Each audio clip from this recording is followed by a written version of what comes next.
പരിസ്ഥിതി പ്രവർത്തകരാണ്, വലിയ ആളുകളാണ് അത് മുഴുവൻ. എല്ലാവരും കാട്ടിനകത്തേക്ക് കയറിയിട്ട് കുറെ ട്രക്കിങ്. കാരണം അന്നും ഇതേപോലെ ഉൾക്കാടുകളിലേക്ക് പോയപ്പോൾ അതിമനോഹരമായിട്ട് വളരെ വ്യത്യസ്തമായിട്ടുള്ള എലിയും പൂവോട് കൂടി ഒരു ചെടി നിൽക്കുന്നു. ആ ചെടിനെ എന്ത് ചെയ്തു വെച്ച് കഴിഞ്ഞാല്, കാരണം ആ സാധനത്തിനെ വലിച്ചു. കാരണം എന്താണെന്ന് അറിയാനുള്ള ആകാംക്ഷയിൽ അതിനെ വലിച്ചിട്ട് സതീഷ് ചന്ദ്രൻ സാർ ഇവിടെ ഓഫീസിലുണ്ടായിരുന്നു, നേരിട്ട് സംസാരിച്ചു. സാറടുത്ത് ആ പയ്യനല്ല, ഒരാളാണ്, നല്ല പരിസ്ഥിതി സ്നേഹിയാണ്, ഒക്കെയാണ്. നേരിട്ട് കാണിച്ചു. സാർ ഇത് ഏതാണ് എന്ന് ചോദിച്ചു. അപ്പൊ സതീഷ് ചന്ദ്രൻ സാർ എടുത്തിട്ട് അത് ജസ്റ്റ് നോക്കിയിട്ട് ആദ്യമായിട്ടാണ് അത്രയും രൂക്ഷമായിട്ട് വഴക്ക് പറയുകയും തല്ലുകയും ചെയ്യുന്നത് ഞാൻ കണ്ടിട്ടുള്ളത്. സാർ ഒരിക്കലും അങ്ങനെ ചെയ്യാത്ത ഒരാളാണ്. നേരിട്ട് നോക്കി ഒന്ന് കൊട്ടു. പുള്ളി എന്നിട്ട് പറഞ്ഞൊരു മറുപടി ഇതാണ്: കാട്ടിൽ നിന്ന് അപ്രത്യക്ഷമായി എന്ന് വിചാരിച്ചിരുന്ന ഒരു ചെടിയാണ് നീ വലിച്ചിട്ട് വന്നത്. ഞങ്ങൾ അതോടുകൂടി പുള്ളി കരഞ്ഞു. കാരണം പുള്ളിയുടെ ഭാഗത്ത് നിന്ന് ചെറിയ വന്നൊരു മിസ്റ്റേക്കാണ്. ഈ സാധനം കഴിഞ്ഞ കുറെ വർഷങ്ങളായിട്ട് ഇല്ല, കാടിലൊക്കെ ഇല്ല.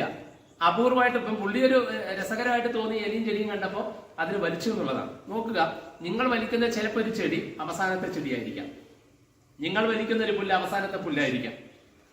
നിങ്ങൾ നടന്നു പോകുന്ന വഴികളിൽ ഇനിയും ഒരുപാട് മൃഗങ്ങൾക്ക് നടക്കേണ്ട വഴികൾ കാണും എന്നുള്ളൊരു ബോധം ഉണ്ടാക്കിയെടുക്കുക. ഇതൊക്കെ എന്റെ മൈൻഡിൽ ഉണ്ടാവണം. ഓക്കെ, കാട് എന്ന് പറയുന്ന ഒരു സാധനം നിങ്ങൾ കാണുന്നതും ആണെന്ന് വിചാരിക്കരുത്. അത് വ്യത്യസ്തമാണ്. പ്രകൃതിയോട് ഇണങ്ങി വേണം നടക്കാൻ. ചിലപ്പോൾ പുൽമേടുണ്ടാവും, ചിലപ്പോൾ ഉള്ളില് കുഴിയുണ്ടാവും. കാല് പെടാതെ ഒന്ന് സൂക്ഷിക്കുക, വീഴാതെ തിരിച്ചെത്തുക എന്നുള്ളതാണ് ഏറ്റവും പ്രധാനം. എന്തെങ്കിലും സംഭവിച്ചു കഴിഞ്ഞാൽ ബുദ്ധിമുട്ടുണ്ടാവും. ഏറ്റവും അടുത്ത രണ്ടാമത്തെ ഒരു കാരണം, പോകുന്ന സമയത്ത് എല്ലാവരുടെയും മൊബൈൽ ഉണ്ടാവും, കടപ്പടപ്പടേന്ന് എടുക്കും. ദയവ് ചെയ്ത് ഫോട്ടോ എടുക്കുന്നു. ഓക്കെ, ആരെങ്കിലും ഒന്നോ രണ്ടോ പേര് റീചാർജ് ചെയ്യാൻ കൊടുക്കാൻ നിങ്ങൾക്ക് ഷെയർ ചെയ്യാം. പക്ഷേ സോഷ്യൽ മീഡിയയിൽ ഷെയർ ചെയ്തെന്ന് പ്രത്യേകിച്ച് പറഞ്ഞിട്ടുണ്ട്. കാരണം പെർമിഷൻ ഇല്ലാത്ത, ഒരു ഒഫീഷ്യലി പെർമിഷൻ ഇല്ലാത്ത സ്ഥലത്തേക്കാണ് പോകുന്നത്. നമുക്ക് ആസ്വദിക്കാനായിട്ട് എടുക്കാന്നല്ലാതെ ഒരു കാരണവശാലും അത് സോഷ്യൽ മീഡിയയിൽ ഉപയോഗിക്കരുത്. അത് കർശനമായിട്ടൊരു നിർദ്ദേശമാണ്. കാരണം നമ്മൾ ഇട്ട് കഴിഞ്ഞാൽ ഇതുവരെയായിട്ട് പെർമിഷൻ കൊടുക്കാത്ത എല്ലാവരും ഇതൊരു ചോദ്യമായിട്ട് മാറും. അപ്പൊ അതുകൊണ്ട് അത് എപ്പോഴൊന്ന് മൈൻഡ് വയ്ക്കുക. നിങ്ങളുടെ മനസ്സുകൊണ്ട് കണ്ടോ അത്യാവശ്യം എടുക്കണം എന്നുണ്ടെങ്കിൽ അത്യാവശ്യം എടുക്കാം. പക്ഷെ ഒരു കാരണവശാലും അത് ഷെയർ ചെയ്തു. അത് കർശനമായിട്ടൊരു നിർദ്ദേശമാണ്. ഷെയർ ചെയ്താൽ അത് അവസാനത്തെ ഞങ്ങൾക്കും ഈ പറഞ്ഞ ഫീൽഡിൽ അവസാനമായി. അത് നിർദ്ദേശം ഒരു റിക്വസ്റ്റും ഒരു കർക്കശമായിട്ട് തന്നെയാണ് പറഞ്ഞത്. അപ്പം നിങ്ങൾ പോകാൻ പോകുന്ന ഒരു സ്ഥലം പോയി കഴിഞ്ഞാൽ ഒരു 3 മണിയോടുകൂടി തിരിച്ചു വരുള്ളൂ. പോകുന്ന സമയത്ത് എല്ലാവരും വെള്ളം കൈവച്ചിരിക്കണം. കാരണം മുകളിൽ അത്യാവശ്യം വാട്ടർ ബോട്ടിൽ ഉണ്ടാവണം പരമാവധി. ഒരാൾ തന്നെ 5 ലിറ്റർ തൂക്കരുത്. അവനവന്റെ ആവശ്യമുള്ള സാധനം. പിന്നെ ഇവിടുന്ന് കയറി 100 മീറ്റർ കഴിഞ്ഞത് ആ വെള്ളം കുടിച്ച് തീർക്കരുത്. മുകളിൽ പോയ ആവശ്യം വരും. വെള്ളത്തിന്റെ വില എന്താ നിങ്ങൾ അറിയാൻ പോകുന്നേ ഉള്ളൂ കേട്ടോ. വെള്ളം അത്യാവശ്യം പാച്ചിലുണ്ടോ അത്യാവശ്യമുണ്ട്. പക്ഷെ ബോട്ടിൽ കൈ വെച്ചിരിക്കുക, പ്രതീക്ഷയോടുകൂടി പോകണ്ട. എനിക്കൊക്കെ മിക്കവർക്കും ട്രക്കിങ്ങിന്റെ അനുഭവം ആദ്യമായിട്ടായിരിക്കും, കുറച്ച് പേർക്ക് എക്സ്പീരിയൻസ് ആയിട്ടായിരിക്കാം. ഓക്കെ, ബുദ്ധിമുട്ട് ഉണ്ടെങ്കിൽ സഹിക്കുക. അതാണ് ട്രക്കിങ്ങിന്റെ ഏറ്റവും പ്രധാനം. നിങ്ങൾ ഈ മലയുടെ ഈ പാച്ചിലൂടെയാണ് കയറുന്ന, ആ ടോപ്പിലേക്കാണ് കയറാൻ പോകുന്നത്. അതിലൂടെയാണ് ഇറങ്ങാൻ പോകുന്നത്. കരടി വഴിയല്ലേ ശ്രദ്ധിക്കുന്നത്. ഒരേ ഒരു കാര്യം, നിങ്ങളെ ഫസ്റ്റ് ലീഡ് ചെയ്യുന്നത് ഷെറീഫിക്കായിരിക്കും. അദ്ദേഹം ഫോറസ്റ്റ് ഡിപ്പാർട്ട്മെന്റ് ഫോറസ്റ്റ് ഉദ്യോഗസ്ഥനും കൂടിയാണ്.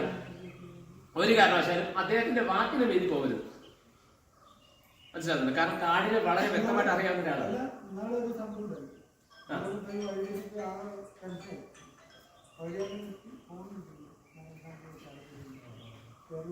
കൂട്ടം തെറ്റി പോകരുത്. അടുത്ത പ്രധാനം 3 ഗ്രൂപ്പ് പറഞ്ഞാൽ 3 ഗ്രൂപ്പ് ആയിരിക്കണം. കറക്റ്റ് ഒരു ഡിസ്റ്റൻസ് ഇട്ടിട്ട് കറക്റ്റായിട്ട് പോവുക. എനിക്കൊന്ന് ആദ്യത്തെ ഒരു ഇത് ചെയ്യും. 3ാമത്തെ ഗ്രൂപ്പ് ഏറ്റവും ലാസ്റ്റ് ഉള്ളത് ഗുരുജിയുള്ളതുകൊണ്ട് ഗുരുജി ലീഡിയും, ബാക്കി അടിയുള്ള നമ്മുടെ ടീമുകൾ ലീഡിയും. ഈ പറഞ്ഞൊരു സാധനം അവർ പറയുന്നതിനപ്പുറം എന്താ പറയാ, മൂവ് ചെയ്യാതിരിക്കുക എന്നുള്ളതാണ് ഏറ്റവും പ്രധാനപ്പെട്ട ഒരു കാര്യം. ഹീൽ ചപ്പൽസ് ആരും യൂസ് ചെയ്തിട്ടൊന്നുമില്ലല്ലോ. ടൈറ്റ് ഡ്രസ്സുകൾ പരമാവധി ഒഴിവാക്കിയാൽ നന്നായിരുന്നു. അല്ലെങ്കിൽ നിങ്ങൾ തന്നെ ബുദ്ധിമുട്ട് അനുഭവിക്കണം എന്നുള്ളതുകൊണ്ടാണ്. റെഡി. പുതിയ ഡ്രസ്സുകളൊന്നും വേണ്ട. കാരണം നമ്മൾ പെണ്ണ് കാണാനല്ല പോണത്, ചെക്കൻ വീട് കാണാനും അല്ല പോണത്. അതൊക്കെ എന്തായാലും പറഞ്ഞിരുന്നു. സ്പ്രേന്റെ കാര്യം പറഞ്ഞു, ഇതൊക്കെ പറഞ്ഞിരുന്നു. യൂസ് ചെയ്ത് അല്ല, അത് കഴിഞ്ഞ ആഴ്ച അടുത്ത സാധനത്തിന്റെ മണമായിരിക്കും. കുളിക്കാതിരിക്കുന്ന സമയത്ത് നമ്മൾ സ്പ്രേ അടിക്കുന്ന ആൾക്കാരായിരിക്കും മിക്കതും ഉണ്ടാവുക. തൽക്കാലം ഒഴിവാക്കുക. ഓക്കെ, ഒരു കാരണവശാലും മിഠായിന്റെ കടലാസ് പോലും അവിടെ ഇടരുത്. കാട്ടിനകത്ത് എന്തെങ്കിലും കണ്ടാൽ തിരിച്ചെടുക്കുക. പ്ലാസ്റ്റിക്കിന്റെ എന്തെങ്കിലും സാധനങ്ങൾ ഉണ്ടെങ്കിൽ തിരിച്ച് നമ്മൾ കാടിനോട് ചെയ്യുന്ന ഒരു നീതിയായിട്ട് അത് എടുക്കുക. കാട്ടവടിയിൽ നിന്ന് കണ്ടാൽ നിങ്ങൾ എടുത്തിട്ട് വരിക. ഓക്കെ, ഇതാണ് ഒരു ബേസ് ആയിട്ടുള്ള കുറച്ച് കാര്യം. 3 ഗ്രൂപ്പായിട്ട് തിരിക്കുകയാണ്. ഏറ്റവും പ്രധാനമായിട്ട് അദ്ദേഹം ജീവിയും രുചിയുണ്ട്, ബാക്കിയുള്ള ആളുകൾ ഒക്കെ ഉണ്ട്. ആ 3 ഗ്രൂപ്പായിട്ട് നമുക്കൊന്ന് മാറ്റുകയും ചെയ്യാം. പിന്നെ ബാക്കി എല്ലാവരും ഒന്ന് എൻജോയ് ചെയ്ത് പോവുക. നിന്നിട്ട് പോയാൽ മതി. ഒരു കാരണവശാലും നമുക്ക് അവിടെ എടുത്ത് വെച്ചിട്ടൊന്നുമില്ല. വേഗം അങ്ങോട്ട് പോയിട്ട് അവിടെ എന്തൊക്കെയോ സാധനം ഒന്നുമില്ല. പോകുന്നത് ആസ്വദിച്ച് പോവുക. ഈ പോക്ക് തന്നെയാണ് ഏറ്റവും പ്രധാനം. ഈ നടന്നതുപോലെ ഇൻ കേസ് അവിടെ മൃഗങ്ങളെ കാണാൻ ജീവികളെ കണ്ടു കഴിഞ്ഞാൽ ഫുൾ ആദ്യം സൈലന്റ് ആവുക. ഉടനെ ബഹളം വെക്കരുത്. എന്ന് പറഞ്ഞിട്ട് ബഹളം വെക്കരുത്. സൈലന്റ് അവിടെ സ്റ്റോപ്പ് ആവുക. എന്നിട്ട് കൈ ചൂണ്ട്. അപ്പൊ എല്ലാവരും കാണാനൊരവസരം. കാരണം ഇതൊക്കെ ഫ്രാക്ഷൻ ഓഫ് സെക്കൻഡ്സേ ചിലപ്പോൾ കാണാൻ പറ്റും. ഈ പറഞ്ഞ പുലി മാനെ ഓടിക്കുന്ന കണ്ട ആളുകളാണ്. അപ്പോൾ അത്ര പേർക്ക് പറ്റുള്ളൂ. അറ്റ്ലീസ്റ്റ് ആ 4 പേർക്കെങ്കിലും പറ്റിയിട്ടുള്ളത് ഞങ്ങൾ സൈലന്റ് ആയതുകൊണ്ടാണ്. അല്ലെങ്കിൽ ആ സമയം കൊണ്ട് അതും കൂടി നഷ്ടപ്പെട്ടു പോയി. പുറകിൽ മേച്ച് വന്ന ആ ശബ്ദം കേട്ടത് അത് വിട്ടിട്ട് ഓടിപ്പോയി. ഓക്കെ, അപ്പോൾ ഞങ്ങൾ അത് അടുത്തടുത്ത് നോക്കി. അവസാനത്തെ വിടുപ്പുണ്ടായിരുന്നു. ഇവിടെ 2 ഹോളേ ഉണ്ടായിരുന്നുള്ളൂ. ഈ ഭാഗത്ത് 2 ഹോൾ വീതം ഉണ്ടായിരുന്നു. അത് മാത്രമേ ഉള്ളൂ. ഞങ്ങൾ പോകുന്ന സമയത്ത് പടയായിരുന്നു. പിന്നെ അത് അവിടെ തന്നെ ഞങ്ങൾ പിന്നെ ടച്ച് ചെയ്തില്ല. കാരണം അത് പിന്നെ എടുക്കാൻ തിന്നാതിരിക്കുന്നുണ്ട്. ഞങ്ങൾ അവിടെ തന്നെ ഇതിന്റെ ഏറ്റവും മുകളിലുള്ള ഓക്കെ, അത് മാത്രമാണ്. അപ്പോൾ ഒരുപാട് കത്തിയൊന്നും വെക്കുന്നില്ല. ഇടയിൽ പോകുന്ന സമയത്ത് ഓരോരുത്തരുടെ അനുഭവങ്ങൾ, ദേഹത്തിന്റെ ആണെങ്കിലും അവരുടെ ആണെങ്കിലും ഇവരുടെ ഗുരുജിന്റെ ആണെങ്കിലും എല്ലാവരുടെ അനുഭവങ്ങൾ ഒരു 5 മിനിറ്റ് ഷെയർ ചെയ്ത് നമ്മൾ ഇരിക്കുന്ന സമയത്ത് അങ്ങനെ പോവാം. ഓക്കെ, അതായിരിക്കും ഏറ്റവും നല്ലതെന്ന് തോന്നുന്നു. സോ എൻജോയ് ചെയ്യണം.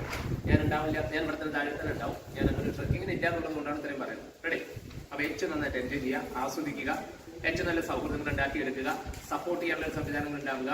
കാരണം നമുക്ക് സംസാരിക്കാൻ, അദ്ദേഹം പറഞ്ഞ പോലെ, ഗുരു പറഞ്ഞതുപോലെ സംസാരിക്കാൻ ഒരുപാട് സമയങ്ങളുണ്ട്. പോകുന്ന സമയത്ത് കിട്ടുന്ന സമയം വെറുതെ നമ്മൾക്കിടയിലുള്ള ഒരു സംസാരത്തിലൂടെ നമ്മുടെ ദൃശ്യഭംഗിയെ നമ്മൾ ഒരിക്കലും കാണാതെ അല്ലെങ്കിൽ മറക്കാതിരിക്കുക എന്നുള്ളതാണ് ഏറ്റവും യെസ് സിറ്റുവേഷൻ അനുസരിച്ചിട്ട്. ഓക്കെ, റെഡി അല്ലേ? നമുക്കൊന്ന് ഗ്രൂപ്പായിട്ട് തിരിച്ചാലോ? റെഡി?